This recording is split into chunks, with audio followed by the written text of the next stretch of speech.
अस्सलाम वालेकुम, आप देख रहे हैं विजन पॉइंट और मैं हूं सारा खान आपकी खिदमत में एक और बेलाग तबसरे के साथ। गुलाम अवामी नुमाइंदा या जमहूरियत। मौजूदा हुकूमत की जानिब से 73 के आइन में एक बार फिर तरमीम की कोशिश की जा रही है। इससे पहले 26 मुख्तलिफ बार हुकूमत वक्त की ज़रूरत के तहत आइन में तरमीम कर चुकी हैं। ये कोई नई बात नहीं है। हुकूमत का नंबर गेम तो अपनी जगह, लेकिन अपोजिशन की जानिब से इन तरामीम की मुखालफत की बात जो है वो मायने खेज है। सवाल ये है कि क्या आईनी तरमीम महज किसी की ख्वाहिश या नापसंदीदगी की वजह से होनी चाहिए या मुल्क भर की ज़रूरत के तहत होनी चाहिए। सवाल ये भी है कि अगर सिस्टम और मुल्क की ज़रूरत के तहत आइन में तरमीम नहीं करनी चाहिए तो इससे पहले 25 बार की जाने वाली तरामीम की क्या हैसियत होगी। नाजरीन, हमें हुकूमत या अपोजिशन का साथ देने की बजाय ये देखना है कि पाकिस्तान को इन आईनी तरामीम का फायदा है या नुकसान। पाकिस्तान और पाकिस्तानी अवाम की बात करते हैं, हम पाकिस्तान में जमहूरी कल्चर परवान चढ़ाने की बात करेंगे, हम पाकिस्तान में तरक्की और कामयाबियों की बात करते रहेंगे। अब तक की रिपोर्ट के मुताबिक 26वीं आईनी तरमीम मजमूई तौर पर 54 तजावीज़ शामिल की गई। इन सब पर बात करें तो बात बहुत तवील हो जाएगी, मगर हमें सिर्फ इनमें से एक तरमीम का जायजा लेना है तो सूरत हाल वाज़ेह होती जाएगी। इस बिल में आइन के आर्टिकल 63A में तरमीम की तजवीज़ दी गई है, जिसके मुताबिक पार्लिमानी पार्टी की हिदायत के खिलाफ किसी भी कानून साजी या बिल पर वोट देने वाले कारकुन या रुकने पार्लिमान का वोट किसी भी शुमार गिनती में शुमार नहीं होगा। अब सवाल ये है कि क्या ये तरमीम दुरुस्त है या नहीं। दिल पर हाथ रखकर सोचें कि क्या इससे पहले जमहूरियत के नाम पर आमरीत नहीं चल रही। एक मुंतखब शख्स असेंबली में पहुंचने के बावजूद अपनी आज़ाद राय नहीं दे सकता।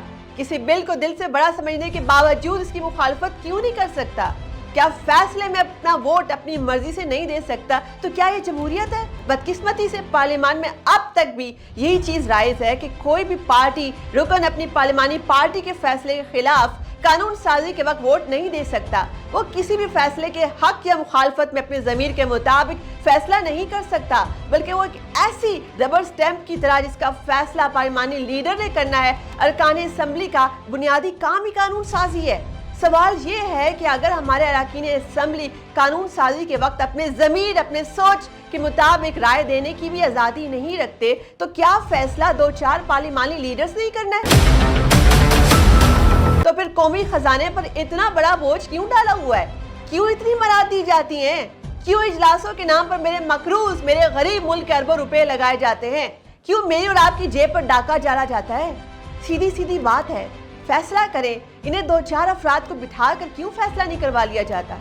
ये आईनी तरमीम तो 73 के आइन को जमहूरी बनाने की तरफ एक कदम है। सवाल ये है कि क्या ऐसे इक़दामात की मुखालफत क्यों की जाए जो अवामी नुमाइंदे फैसला साजी का अख्तियार दे, जो गुलामाना सोच का खात्मा करे, जो पाकिस्तान के सियासी कल्चर चंद ताकतवर अफराद की जारादारी खत्म करे, हकीकी जमहूरियत को जिंदगी दे। बात हुक्मरान या अपोजिशन की नहीं है, बात तो पाकिस्तान में बढ़ते हुए चढ़ते हुए परवान चढ़ते हुए जमहूरी कल्चर की है, जहाँ पर हर अवामी नुमाइंदे को सुना जाए, उसकी राय को बराबर अहमियत दी जाए ताकि पार्टी की गुलामी की वजह अवाम के हकूक की बात हो। इन तरामीम में अगर तो कोई बात पाकिस्तान और पाकिस्तान के अवाम के खिलाफ है तो फिर इसकी मुखालफत जरूर करनी चाहिए, लेकिन जो तरामीम हक में है जिसमें पार्टीज़म से हट कर सबका साथ देना चाहिए। अपोजिशन भी अगर मुखालिफ बराए मुखालफत अपनी राय देती है तो फिर तारीख की मुजरिम कहलाएगी। चूंकि आईने पाकिस्तान और पाकिस्तानी अवाम का है, इसकी तरामीम भी पाकिस्तान और पाकिस्तानी अवाम के हक में होती हैं। हुकूमत और अपोजिशन ने जो फैसला करना है, जिस तरह आइन में इस्लाम और खत्म नबूवत पर काम करने की वजह से भुट्टो समेत काबीना का नाम तारीख में अमर हो गया, इसी तरह मौजूदा हुकूमत और अपोजिशन भी तारीख के अहम मोड़ पर खड़ी है। इससे आगे उठने वाला कदम या तो सुनहरी हरूफ में लिखा जाएगा या फिर तारीख के कूड़ेदान में फेंक दिया जाएगा।